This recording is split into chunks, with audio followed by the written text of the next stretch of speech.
Hey guys, what's up? Retro Shinobi here, coming at you another video. In this video, I'm going to go over one of the things that I got at a pawn shop. Nothing. I went out to the garage sales, went to about 10 garage sales, didn't end up getting a single thing. And Facebook Marketplace has been kind of dry. Anything that does pop up, I end up not being able to close on, so... First we'll show what I got, and then we're going to kind of delve into what I want to talk about when it comes to this episode.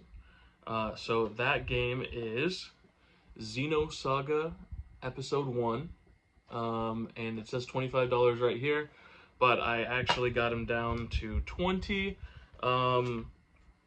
which for this game, Black Label, I think is a really good deal. I think that the price on this game is starting to surge. I'll put some recent solds and I'll talk about it more in the end, but this is kind of starting to trend around $35, $40. So getting it, they had it at 25. It's been sitting there for a couple weeks. So I was like, hey, is there any way you could do a little bit less? And they said they would do 20. So pretty good deal, pretty good deal. It's also a pretty good RPG for the PS2, something I've been looking at for a while. Obviously, Episode 2 and Episode 3 are a little bit more expensive, so that's something that I'll have to hopefully find at a garage sale or on Facebook Marketplace or something like that. So yeah, really good shape. It is complete and in very good condition, so very happy to add that to the collection. So obviously I only got one game this week, so the topic of conversation is a little bit strange, right? This video is looking at about 2 minutes right now, and I don't want to upload a video that's that short. So I'm going to quickly talk about something that somebody left a comment about. So right here, I'm going to leave the comment, and they asked, what are some tips that I would give to people who are new to retro collecting and kind of want to get their collection started in the way that I am, through garage sales and through other avenues to make it a little bit cheaper. So I'm going to talk not at super long length, but a little bit more in depth and in a video format because, like I said, this video would be a little bit too short without it. So number one, always go to sales. Yeah, I know you can drive by a sale and say, oh, there's only like little baby clothes, or there's only this or that, and it doesn't look like much.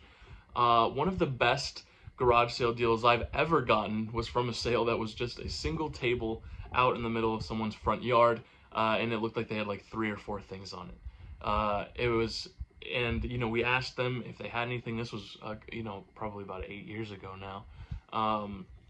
We asked them if they had anything. They pull out this huge box out of their garage of Sega Genesis games, and these are complete in box Sega Genesis games, over $1,000 in value, and we got it for like $50, I think is what she asked for it. So there are always sales. There are always things to be found at garage sales, even if it doesn't look like it. And that brings me to number 2, which is to always ask for video games. Always, you know, when you walk up to a sale, even if it doesn't look like they would have anything, it doesn't hurt to say, hey, you wouldn't happen to have any old video game stuff, would you? And if they say no, you say, okay, thank you, and you can leave, right? And you can go on to the next sale. But there is so many times and so often that the best things that you find are the things that people are bringing out, not the things that are, you know, sitting out at the sale, because usually if you're not the first person there, those things sell very quickly. So that is another piece of advice that I would have for you, is to always ask. And that brings me to number 3, which is to kind of ask again. So if you say, hey, do you have any video game stuff you want to sell? And they say, no, not really. Then you could say, no. Okay, so you would say like, no, Nintendo, Super Nintendo, GameCube, PlayStation, Game Boy, DS, anything like that. You know, list a couple of systems that you are looking for. My go-to is old Nintendo, Sega, PlayStation, Game Boy, DS, anything like that. You want to keep it to around 5 items. If you start listing anything more than that, you know, you start to ramble, and, you know, they're less likely to think about it. But putting a couple of systems in their head can kind of make them think, oh, that's what he's thinking of when he's saying old video games. It depends definitely on how old you are. Someone who's my age, they might be thinking, oh, he's asking for like PS3 games or Xbox 360 games or Wii games or something like that. So when I clarify and say like old Nintendo, like original Nintendo, like stuff like that, people are more likely to, kind of jog their memory and allow them to kind of figure that out. So there's number 4 is a lot of the times when you're asking these people if they have video games, they might say something along the lines of, I do, but I don't know exactly where it is, or I don't know if like they kind of seem hesitant to go and look for it or go and find it. There's a couple of different things you can say in this situation. One of them is, if you have a lot of money, you can ask them, what console it is, if there's any games for it, and then throw them out an offer that's enticing. Maybe if they say, oh, I have an original Super Nintendo with like 20 games, say, well, I might be able to give you $100 for it, and then they would be more likely to go and grab it, because maybe they didn't think it was worth that much. And obviously, if you're having a garage sale, your goal is to get rid of things that you don't want and to get money. So if you offer them something that's a fair price for it, or a substantial amount of money, and maybe they bring it out and it's really like dirty or seems broken, and maybe the games are really bad, you can say, okay, like maybe I'm not completely interested in this. I'm sorry to waste your time. Maybe I could buy a couple of games off of you, or maybe if you put this out at the sale, it'll definitely sell. Kind of do that, right? Because you want to be respectful, obviously, in all of these situations, but you also want to make sure that you're spending your money wisely and on things that you want. Which is, I forget what number we're on, maybe number 6 now. Always look at other stuff, even if you're not necessarily interested in it, right? When I first started collecting with my dad, we were only looking at Nintendo. So there are so many different Sega Genesis things that we passed up on, right? And even if you don't know, even if you don't want to collect for it, having video games, you can trade with other people who are collectors on Facebook Marketplace, or if you get those connections, you build those connections. You can trade your Genesis stuff that you don't want. Maybe they have something that you do want. Or, if you want to go the route of selling it, you can raise funds to collect things that you actually care about in that way too. Which is another thing, to build connections. Build connections with people. If you find somebody, at a garage sale, you talk to them, they're like, oh, actually, I collect video games. Maybe, give them your number or something, start a little bit of a chat, because collectors love to help each other out. If you say, I'm just starting to collect and I'm really trying to get into this stuff, I don't know a lot of people, if anything, would love to brag about their own collection and some of the things that they have, which can lead to, having those connections and being able to, maybe trade or buy stuff off of them. Plus, it's friendships, right? That's what humanity is all about, building friendships. So that's another good tip, I would say. Another thing, and probably one of the more important things, is to build up a library of knowledge about video games. You should be able to look at a game and say, I think that game is valuable, or I think that game is not valuable. And there's a lot of different ways you can do that. One of them, the more like archaic way of going about things, is like just scanning through price charting. Go to a system and sort it by most expensive to least expensive, and just kind of look at it. Look over and over at that list, read those titles of those games, and really think about it. Like, okay, these are like the games that are really expensive for the system. Another way is to watch a lot of collecting videos. Cody with a K is a great channel for that. He does a lot of $10,000 video game collection series. I found him after I started my own, and I was like, oh, like somebody's already doing what obviously 10,000 is a great number. It's like an obtainable, but also a substantial number.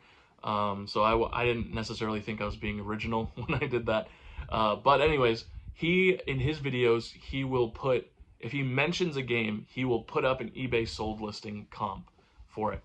And you can watch that and you'd be like, oh, I didn't know that game was worth that much, or oh wow, like that game's worth some money. And building that knowledge over time is what will consistently allow you to kind of make more decisions at garage sales. You can look at a game and say, oh, this game is worth money. It's okay if I pay $5 for it.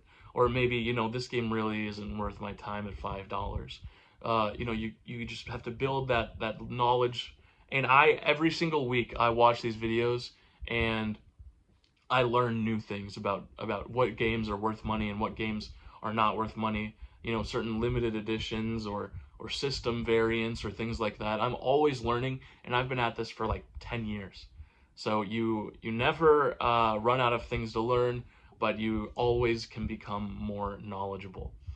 And I think the most important thing is to have fun. Don't get too caught up into it. It's really easy to just totally focus in on collecting and to get too serious about it. It almost starts to become a business, where for me as a collector, the most important thing is to get games that I think are cool and to play them, and to enjoy them, not just to try to build this money value, which is kind of my whole point with the series. There were several opportunities with collecting that I had this week where I could have bought games to pad out this collection, but there just wasn't anything that I was interested in having for the collection. And that's the truth of it. Even at the pawn shop, there were several games that were pretty good prices that I could have purchased and added to the collection, but this was the only one that I wanted to play. This is the only one I wanted for the collection that I thought was a cool game, something I would be interested in. So that's kind of the best advice that I can have. Collect the games that you want to collect, that you think are cool, and have fun with collecting. There's plenty of people on this website and in general who kind of get caught up in the collecting aspect and forget why they started collecting in the first place, which is to have fun collecting. This is a hobby. This is something that intrigues them. So that's my biggest advice. Just have fun. So hopefully by the title of this, I catch the eye of some people that are collecting or just starting to collect. If you have any further questions, I would be more than happy to answer them in the comment section below. Obviously, maybe by this backing, you might not know just the extent of how much collecting I've done over the years for video games. If you watch some of my older videos, you can see if you see white shelves, you can kind of look at that and realize, you can look at those videos and see I've collected a lot. So I'm definitely willing to help anybody who has any questions. And yeah. So we're going to get into the recap for this week, and we're going to close out. Hopefully next week I get more video game stuff. It would be really nice to have some more cool things to add to the collection. But we will get into the recap. All right, so we're looking at $8,884. Actually, it just updated. Never mind. $8,901. You love to see it. We are ever closer to our goal of $10,000. I wonder what went up. Shin Megami Tensei, Full Metal Alchemist, Loop Hero. A decent amount of games have gone up in price. We like to see that. Now I'm going to talk a little bit more about Xenosaga Episode 1. So complete, it shows $24 in the CIB, right? So if we go to price charting and we look at what the recent CIB solds are, obviously right here we have one for 20, 26. Before that we have 40 in mint condition. Before that we have a 30. We have, 27, 35. So if you have CIB, I am starting to see a trend where they are starting to go for more money. Obviously, this one's 26. Let's take a look at it on the eBay app. This is sold with manual for $26. you see this actually looks like it's in pretty good condition. The disc has some scratching to it. They say that it works great. That's kind of what you have to go off of. But you see right here, there's a bug on the thing. So maybe it's not the cleanest home that this is coming from. And also you have $26 with $6 in shipping there. So if we look back at, Xenosaga Episode 1 for the PS2, and we go to sold listings here, okay, it automatically put it in for me. We look at some of these cheaper ones that sell. Here's 20 with 4 shipping. This was an auction. You don't get to see what the front looks like at all. So, for a collector, that's something that matters, what it looks like. Not for every collector, but for a decent amount of them, I would say. It definitely matters for me. Here's one that sold for $30 with free shipping. It's got a little bit of dirt on the front there. But other than that, it's in pretty good shape. You got the old GameStop sticker, and they show it working. So obviously this one is $30. You got a lot of people looking at them. This one was $24 with 4 shipping, and they accepted a best offer. And they show a lot of gameplay for some reason. But it is complete and in good shape, so there is variance here, of course, there always is. But it's interesting to look at the prices start to really increase here. If we look at current listings, and we try to find one, there's one for 30. There's 25 with no manual, 25. 24 for greatest hits.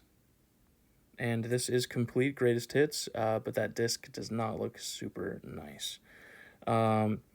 So it definitely varies, right? There's a lot of variance, and I think it's on the uptick as far as pricing goes. If we look at the price charting history for CIB, it's been pretty stagnant, but it kind of floats between 25 and 35 over the course of the last 365 days. So that is my analysis corner on Xenosaga Episode 1. I would definitely say if you can pick it up for around $20, it is currently a pretty decent deal. If it's a game that you're interested in, of course. But that is kind of it for this week. Thank you if you've watched all the way through. I really appreciate it. I appreciate the support on my most recent videos. I've said that the last couple videos, but it keeps on ringing true. I love seeing the channel grow and starting to build more of a community. I really, appreciate all of the support. So without further ado, this is Retro Shinobi signing out.